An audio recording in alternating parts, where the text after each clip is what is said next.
Nagbukas ang pelikula sa pangunahing bida, si Dae-soo na nakahawak sa kurbata ng isang lalaking magpapakamatay sa gilid ng isang gusali.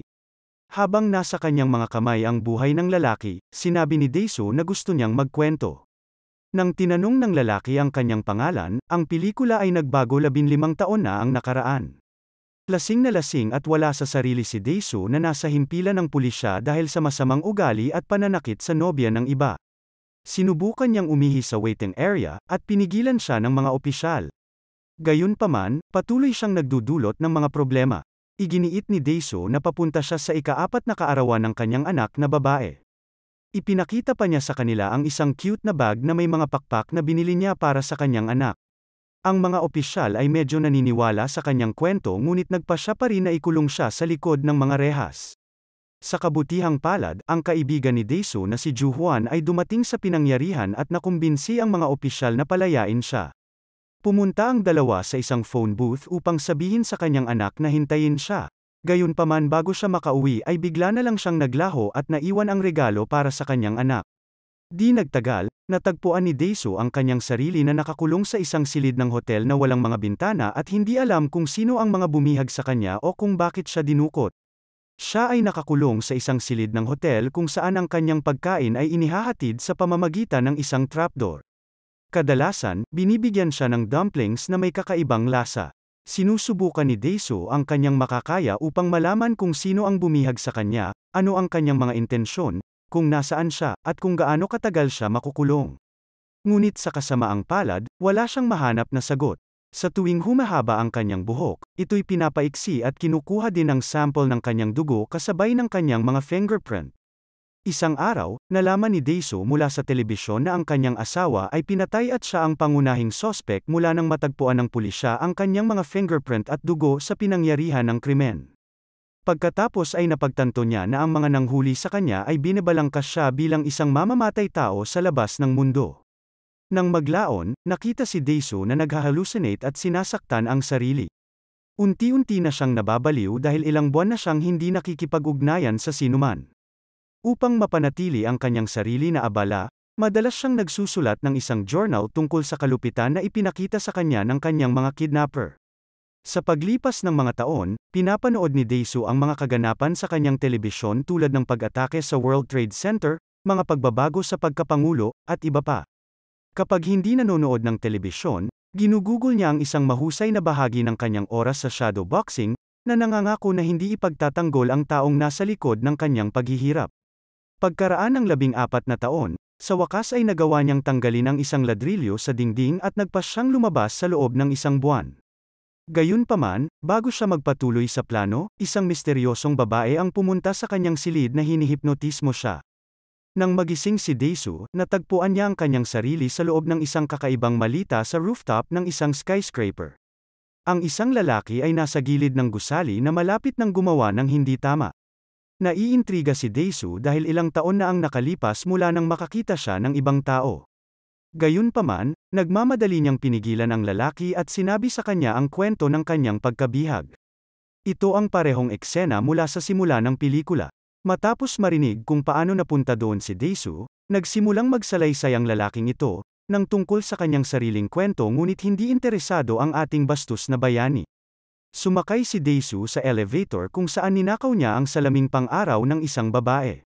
Pagkatapos, nagpasya siyang subukan ang kanyang kakayahan sa pakikipaglaban. Tinutukso niya ang ilang mga tulisan, sinasadyang makipag-away sa kanila, at madali silang binubugbog. Sa pamamagitan nito, napagpasyahan ni Dae-soo na ang kanyang mga taon ng self-training ay nagtagumpay. Maya-maya, may lumapit sa kanya na estranghero at binigyan siya ng wallet at telepono. Sinabi niya kay Dae-soo nang maaga na wala siyang alam kaya ang pagtatanong ng anumang mga katanungan ay maaaring walang saysay. Naniwala si Dae-soo sa kanya at pumunta sa isang sushi restaurant kung saan nakilala niya ang isang batang chef, si Mi-do. Habang nag-uusap ang dalawa, bigla siyang nakatanggap ng tawag sa telepono mula sa kanyang kidnapper. Binigyan siya ng lalaki ng palaisipan kung bakit siya binihag. Sinabi niya na maaaring makuha ni Dae-soo ang kanyang mga sagot kung babalikan niya ang mga alaala noong siya ay nasa paaralan. Nang maglaon, nahimatay si Dae-soo pagkatapos kumain ng isang buhay na pugita. Tinulungan siyang tumayo ni Mi-do at iniuwi siya. Habang siya ay natutulog, Binabasa niya ang kanyang mga journal at nakikilala ang lahat tungkol sa kanya. Maya-maya, nagkamalay si Daesu at tumingin sa paligid ng bahay. Nang malaman niyang maliligo si Midu, agad siyang sumugod doon at sinubukang gumawa ng mga mapilit na pagkilos sa kanya, ngunit nagawa niyang ipagtanggol ang kanyang sarili laban kay Daesu. Inamin ni Midu na gusto niya siya ngunit hindi pa siya handang maging intimate. Pagkatapos ay kinausap niya ito at sinabi na tutulungan hanapin ang kanyang nawawalang pamilya.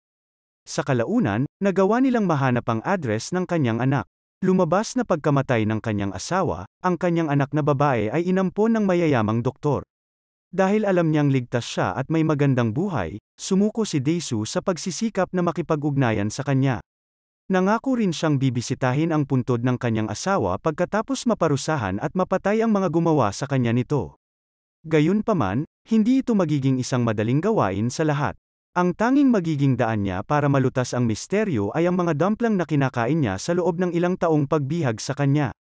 Kaya naman, pinuntahan nila ni Midu ang bawat restaurant sa lungsod para tikman ang kanilang mga dumplings. Maya-maya, nahuli niya si Midu na may kausap sa Twitter. Nang harapin ni Daesu ang lalaki, ipinahayag niya na alam niya ang tungkol sa pagkabihag ni Daesu at kinukutya pa nga siya nito.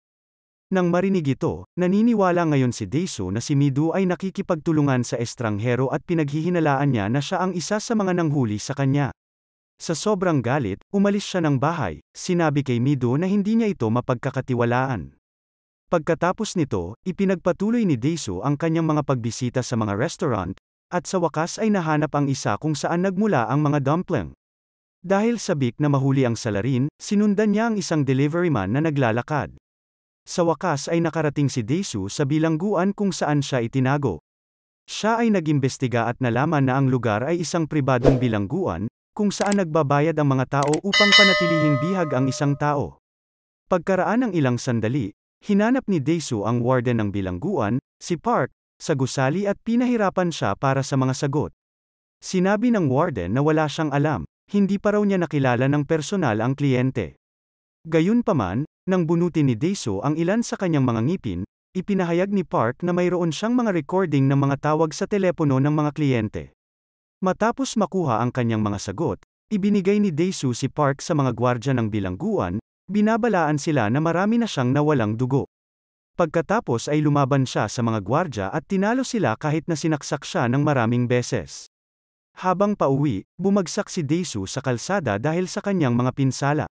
Isang lalaki ang kanina pa nakasunod sa kanya ang lumapit at dinala siya kay Midu. Maya-maya, nagising si Daesu upang makita ang kanyang sarili na nakabalot ng mga benda habang si Midu ay natutulog malapit sa kanya. Pagkatapos, pinakinggan niya ang mga audio recording na natanggap niya mula kay Park ngunit wala silang ibinunyag maliban sa isang tao na humihiling na bihagin si Daesu dahil sa labis na pakikipag-usap. Susunod, hinanap niya ang kanyang kaibigan sa paaralan na si Ju Huan at ipinarinig ang audio. Pero gaya ng inaasahan, hindi niya nakikilala ang mga boses, dahilan para mawalan ng pag-asa si Daesu at magsimula muli mula sa umpisa. Gayunpaman, hindi pa rin siya handang sumuko. Pagkatapos ng mahabang pag-iisip ng ilang ideya, sinimulan niyang hanapin ang lalaking kausap ni Midu noon, na nakakaalam ng dahilan ng kanyang pagkabihag. Nalaman nila na ang kanyang pangalan ay Evergreen at madaling mahanap ang kanyang pinagtataguan. Si Evergreen pala ay isang mayamang tao na hinahamon si Daesu na alamin ang kanyang pagkabihag at ang dahilan ng lahat sa loob ng 5 araw. Ipinapangako niya na kung mananalo si Daesu, masaya niyang papatayin ang kanyang sarili, ngunit kung matalo siya papatayin si Midu. Nangako rin siyang papatayin ang bawat babaeng mamahalin ni Daesu sa buong buhay niya kung sakaling matalo siya sa hamon. Tinangka ni Daesu na malaman ang katotohanan mula kay Evergreen sa halip na tanggapin ang kanyang hangal na hamon. Gayunpaman, sinabi ni Evergreen na hindi siya natatakot mamatay at kung papatayin niya siya mas mabuting sa puso. Kung mamamatay si Evergreen, hindi kailanman mahahanap ni Daesu ang mga sagot, kaya atubili niyang tinanggap ang hamon. Pagkatapos ng engkwentro, pumunta si Daesu sa bahay ni Midu at nakita siyang pinahihirapan ni Park at ng kanyang mga tauhan. Dumating si Park para gumanti kay Daesu sa pagbunot ng kanyang mga ngipin. Hinawakan niya si Daesu sa lupa at bubunutin na sana ang kanyang mga ngipin ngunit sa sandaling iyon, dumating doon ang kanang kamay ni Evergreen. May dala siyang briefcase na puno ng pera na inihahandog niya kay Park. Ang warden ay labis na nasisiyahan sa kasalukuyan, kaya't inutusan niya ang kanyang mga tauhan na umalis sa lugar. Habang naglalakad sila palayo, galit na nagbanta si Daesoo na puputulan ang kamay ni Park bilang paghihiganti. Sa susunod na eksena, makikita natin sina Daesoo at Mi-do sakay ng jeep. Sinabi ni Mi-do na natatakot siyang mapatay sa kamay ni Evergreen ngunit tiniyak ni Daesoo na magiging okay siya. Sa sandaling ito, malalaman natin na ang kanilang buong pag-uusap ay naririnig ni Evergreen sa pamamagitan ng isang tracing device na nakatanim sa katawan ni Daesoo. Sa ganitong paraan, makukuha niya ang kanilang lokasyon at maaaring makinig sa lahat ng kanilang sinasabi. Noong gabing iyon, ipinakita sina Daesoo at Mi-do na matalik sa isa't isa. Habang nakahiga sila sa kama, sarkastikong sinabi ni Daesoo na nagpapasalamat siya na nakulong siya sa bilangguan dahil kung hindi niya nakilala si Mi-do. Nang maglaon, pinatulog silang dalawa ni Evergreen sa pamamagitan ng pagpapakawala ng isang misteryosong gas sa loob ng silid na kanilang kinaroroonan. Pagkatapos ay pumasok siya sa silid at nag-iwan ng isang kahon ng regalo sa isang mesa. Nang magising si Daesoo at tingnan ang kahon, nabigla siya nang makita ang kamay ni Park sa loob nito. Ang katotohanan na alam ni Evergreen na gusto niyang putulin ang kamay ni Park at pati na rin ang kanilang lokasyon sa kasalukuyan, napagtanto ni Daesoo na siya ay sinusundan na may tracking device sa kanyang katawan. Siya ay galit na sinuri ang kanyang buong katawan at natagpuan sa kanyang sapatos, ang bagay na tinanggal niya sa tulong ng isang technician. Kasunod nito, pumunta ang magkasintahan sa isang internet cafe para maghanap pa ng tungkol kay Evergreen. Nakakagulat, nalaman nila na sina Daesoo at Evergreen ay pumasok sa parehong paaralan bago lumipat si Daesoo. Nahanap din nila ang kanyang tunay na pangalan na Woojin. Pagkatapos ay tinawagan ni Daesoo ang kanyang kaibigan na si Joo-hwan, na nag-aral din sa parehong paaralan. Ibinunyag na ang kapatid ni Woojin na si Jin-soo ay gumawa ng hindi tama pagkatapos ng paglipat ni Daesoo. Sinasabi din niya na siya ay isang malanding babae na natutulog sa bawat lalaki sa paaralan. Si Woojin, na nakikinig sa kanilang pag-uusap mula sa kabilang silid, ay galit na narinig ang pag-uusap nila tungkol sa kanyang yumaong kapatid na babae. Sa sobrang galit, pumunta siya sa kabilang silid at binugbog si Joo-hwan hanggang sa mamatay ito. Pagkatapos ay tinawagan ni Woojin si Daesoo at sinisisi siya sa pagkamatay ng kanyang kapatid. Pagkatapos ng tawag, si Daesoo ay nilapitan ni Park, na gustong makipaglaban kay Woojin para sa pagputol ng kanyang kamay. Tinanggap ni Daesoo ang kanyang alok at hiniling sa kanya na panatilihing ligtas si Mi-do hanggang sa siya ay bumalik. Pagkatapos ay binisita niya ang isa sa mga dati niyang kaeskwela sa isang beauty parlor. Habang nag-usap sila, isiniwalat ng babae na ginawa ni Jin-soo ang hindi tama dahil sa mga tsismis tungkol sa relasyon nila ng kanyang kapatid noong high school.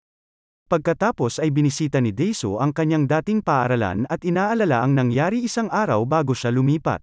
Nakita niya si Woojin at ang kanyang kapatid na babae na gumagawa ng kakaiba sa isa sa mga silid-aralan. Itinigil nila ang kilos matapos siyang mapansin ngunit huli na ang lahat. Sinabi ito ni Daesoo kay Joo-hwan at ang tsismis tungkol sa magkapatid ay mabilis na kumalat sa buong paaralan. Sa kasalukuyan, isang mapaghiganti na Daesoo ang pumunta sa penthouse ni Woojin at tinalo ang lahat ng kanyang alip-oras. Pagkatapos ay sinabi niya kay Woojin na nanalo siya sa taya, dahil natagpuan niya ang lahat ng mga sagot na hinahanap niya. Naalala ni Daesoo si Woojin na natutulog kasama ang sarili niyang kapatid noong high school at inakusahan siyang binura ang lahat ng alaala niya para hindi niya maalala ang pangyayari. Gayunpaman, itinanggi ni Woojin na binura ang kanyang memorya na sinasabing nakalimutan ni Daesoo ang lahat na nangangahulugan na dapat ay wala siyang pakialam. Sa pagbabalik sa nakaraan, ipinakita sa atin na nang umalis si Daesoo upang lumipat, ang balita ng relasyon ng magkapatid ay kumalat na parang apoy. Ang mga alingawngaw ay pinalaki ng labis na ang mga tao ay nagsimulang magsabi na si Jin-soo ay buntis. Nagkataon na huminto ang kanyang regla at namamaga ang kanyang tiyan. Ito ang naging dahilan upang maniwala siya sa mga tsismis. Hindi niya kayang isipin ang isang sanggol na tumutubo sa loob niya na pamangkin din niya. Sa huli, ito ang humantong sa kanyang pagkamatay. Mula noong araw na iyon, sinisisi ni Woojin si Daesoo sa pagpapakalat ng tsismis na ikinamatay ng kanyang kapatid na babae. Sa kasalukuyan, nakakagulat na isiniwalat ni Woojin na si Daesoo at Mi-do ay umiibig sa isa't isa dahil pareho niya silang hini-hypnotize. Nahipnotismo pala ang dalawa bago sila unang nagkita at ang lahat ay idinisenyo sa paraang nakatadhana silang umibig. Pagkatapos ay itinuro ni Woo Jin ang isang kahon at sinenyasan si Dae-soo na buksan ito. Ang kahon ay naglalaman ng ilang lumang larawan ng pamilya ni Dae-soo. Sa pagdaan niya sa kanila, nakikita niyang tumatanda ang kanyang anak sa bawat larawan. Pagkatapos, sa isang nakakagulat na pasabog ng mga kaganapan na ito ay nagsiwalat na ang kanyang anak na babae ay walang iba kundi si Mi-do. Habang sinusubukan ni Dae-soo na maproseso ang impormasyon, ibinunyag ni Woo Jin na pinanatili ni Park na bihag si Mi-do. Siya ay palaging nasa tabi ni Woo Jin at ang kamay ay isang trade-off para sa ilang pera. Pagkalipas ng ilang segundo, tinawagan ni Park si Dae-soo at ibinigay ito kay Mi-do. Kinakabahan niyang binanggit na binigyan siya ni Park ng isang lilang kahon. Alam ni Dae-soo na ang kahon ay naglalaman ng mga larawan ng pamilya, kaya desperado siyang binalaan siya na huwag itong buksan. Pagkatapos ay nakiusap siya kay Woo Jin na huwag ipaalam kay Mi-do ang totoo dahil wala siyang kasalanan. Inamin niya ang kanyang mga kasalanan at pinutol pa ang kanyang dila bilang pagsisisi. Naaawa, tinawagan ni Woo Jin si Park at inutusan siyang panatilihing nakasara ang kahon. Pumasok siya sa elevator, inaalala ang mga huling sandali kasama ang kanyang kapatid. Nakita natin na sinubukan niyang iligtas ang kanyang kapatid na babae hanggang sa huli. Bumalik sa kasalukuyan, matapos makaganti kay Dae-soo tinapos niya ang kanyang buhay. Sa huling eksena, si Dae-soo ay kasama ng isang hypnotist. Siya ay hinihipnotismo upang makalimutan ang katotohanan tungkol sa kanyang anak na babae. Natapos ang pelikula nang magiliw siyang niyakap ni Mi-do, at masayang namuhay ang mag-ama bilang mag-asawa. Dito na nagtatapos ang kwento, sana ay nagustuhan mo ito. Kung hindi ka pa nakasubscribe ay mag-subscribe ka na upang matulungan mo ang channel na ito. Mag-comment ka na rin tungkol sa kwento. Salamat!